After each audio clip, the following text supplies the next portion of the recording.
नायगावमधून एक धक्कादायक प्रकार समोर आलाय। उत्तर भारतीय समुदायाने एका महाराष्ट्रीयन कुटुंबाला त्रास देण्याचा प्रकार उघडकीस आलाय। गेले काही महिने हे महाराष्ट्रीयन कुटुंब हा त्रास सहन करत होतं। उत्तर भारतीय लोक त्यांच्यावर दादागिरी करत होती, शिवीगाळ करत होती। मात्र आता नायगावच्या मनसे कार्यकर्त्यांनी तिथे जाऊन त्यांना चांगला धडा शिकवलाय। संबंधित व्हिडिओमध्ये या त्रासाला कंटाळलेले कुटुंब आणि मनसे कार्यकर्ते आहेत, यावर त्यांनी काय म्हटलंय बघूया। नमस्कार, मी प्रफुल्ल कदम, महाराष्ट्र मनसेना नायगाव शहर संघटक। माझ्यासोबत उपशहर अध्यक्ष करण पाटील, महाराष्ट्र सैनिक सुरेश व त्यासोबत या शोभाताई आहेत आणि हे त्यांचे भाऊ आहेत। विषय असा आहे की उत्तर भारतीयांनी ह्यांच्या रूमवर जाऊन दादागिरी व शिवीगाळ केली नायगावमध्ये।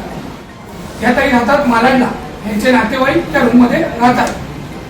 तर तिथे उत्तर भारतीयांचा संघ असल्यामुळे या तुमचे जे नातेवाईक होते ते एकटे पडले।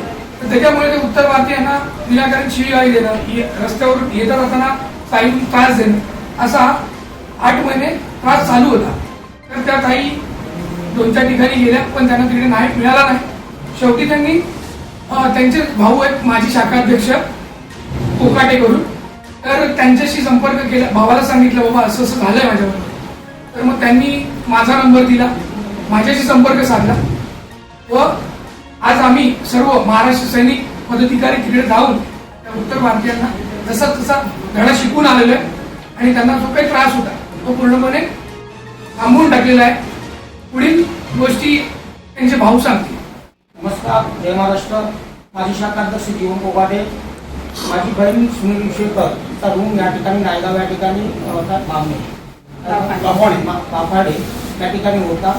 तिला तिथे त्या रूममध्ये तिचा धीर राहत होता, तिला नाहक त्रास होत होता। त्या त्रासाला कंटाळून तिने माझ्याही संपर्क केला।